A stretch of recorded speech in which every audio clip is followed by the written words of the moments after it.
తెలంగాణ ప్రభుత్వంపై కేంద్ర మంత్రి కిషన్ రెడ్డి కీలక వ్యాఖ్యలు చేశారు. కాంగ్రెస్ ప్రభుత్వం కూలిపోతే మాకు ఇప్పటికిప్పుడు తమకేం వస్తుందని ప్రశ్నించారు.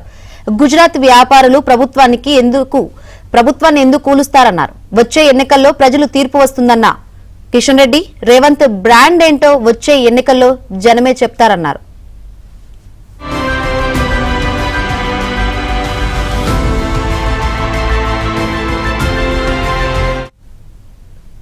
కేంద్ర మంత్రి కిషన్ రెడ్డి కీలక వ్యాఖ్యలు చేశారు. మరిన్ని వివరాలు అందించేందుకు మా ప్రతినిధి రాజేష్ సిద్ధంగా ఉన్నారు.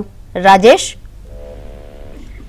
తెలంగాణ రాష్ట్ర బీజేపీ అధ్యక్షుడు కేంద్ర మంత్రి కిషన్ రెడ్డి కాసేపు క్రితమే మీడియాతో ఆయన చర్చ చేశారు. తెలంగాణలో ఉన్నటువంటి తాజా రాజకీయ సమీకరణాలతో పాటుగా తాజాగా కాంగ్రెస్ ప్రభుత్వము రేవంత్ రెడ్డి ముఖ్యమంత్రి అయిన తర్వాత తీసుకున్న నిర్ణయాలు, దేశవ్యాప్తంగా కాంగ్రెస్ ప్రభుత్వం రాష్ట్రాల దగ్గర ఉన్నటువంటి ఆయా అంశాలపైన ఆయన చర్చ చేసేటువంటి ప్రయత్నం చేస్తారు. ఇక ఎంఐఎంతో కలిసి కాంగ్రెస్ ప్రభుత్వం అంటగాగుతున్నటువంటి తీరు, ఈ లోకల్ బాడీ ఎన్నికలు, అదేవిధంగా వచ్చే గ్రేటర్ హైదరాబాద్ మున్సిపల్ ఎన్నికల్లో కాంగ్రెస్ ప్రభుత్వానికి ఎదురయ్యేటువంటి పెద్ద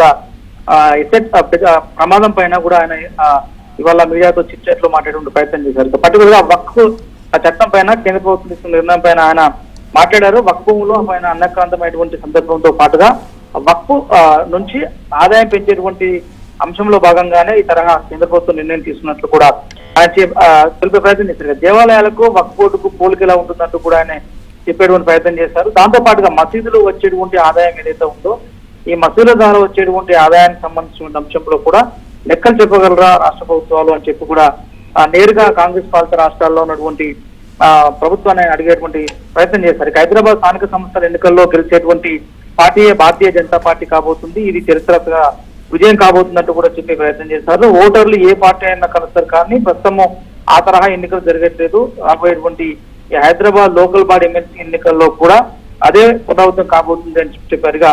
పాత బస్సుల్లో క్రమక్రమంగా హిందువులు ఖాళీ చేస్తున్నారంటూ ఆయన కొన్ని హాట్ కామెంట్ చేశారు.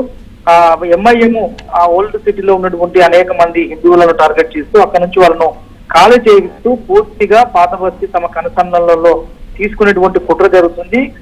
స్లోగా ఇటు న్యూ సిటీ వైపు కూడా ఎంఐఎం పావులు కలుపుతుంది. ఇప్పటి వరకు పాత బస్తీకే పరిమితమైన ఎంఐఎం పార్టీ ఇక మీద న్యూ సిటీ వైపు దృష్టి సారించి కొన్న వారిని అందరినీ కూడా భయభ్రాంతులకు గురి చేసి పూర్తి స్థాయిలో రాబోయే రోజుల్లో హైదరాబాద్ నుంచి హిందువులను తరిమేసేటువంటి కుట్రకు పాల్పడుతుందంటూ కూడా ఆయన సంచలన కామెంట్ చేశారు. ఇక పాత బస్తీకే పరిమితమైనటువంటి ఎంఐఎం ఇప్పుడు న్యూ సిటీ విస్తరించి ఎర్రగడ్డ, బోరబండ లాంటి ప్రజల ప్రాంతాల్లో విస్తరించడంతో పాటు అనేక అంశాలు రాజకీయంగా అంతర్గతంగా బీఆర్ఎస్ కాంగ్రెస్ కి సహకరిస్తూ వస్తుందని కూడా అని చెప్పే ప్రయత్నం చేస్తారు. ఇక కాంగ్రెస్ ప్రభుత్వం అధికారంలోకి వచ్చిన తర్వాత జరిగినటువంటి నిర్ణయాలపైన కూడా ఆయన మాట్లాడారు. ఇప్పటికిప్పుడు ఈ రాత్రికి రాత్రి కాంగ్రెస్ ప్రభుత్వం కూలిపోయినా తమకు ఎలాంటి ఉపయోగం ఉండదంటూ కూడా ఆయన చేసిన వాటికి ప్రస్తుత రాజకీయ వార్తల్లో హాట్ కామెంట్స్ గా మాట్లాడారు. ఇక కిషన్ రెడ్డి ఫైర్ బ్రాండ్ గా అవతరించట్లేదు. రకరకాల సోషల్ మీడియా వార్తలు కేవలం నేషనలిజం మాత్రమే కిషన్ రెడ్డికి ఒక బ్రాండ్ అనేదిగా ఉంటుంది తప్పితే ఇందులో ఎలాంటిది లేదని చెప్పే ప్రయత్నం చేశారు.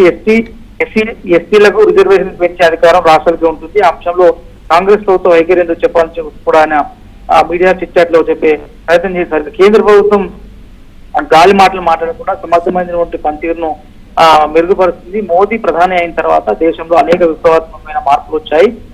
Revanth right, thank you.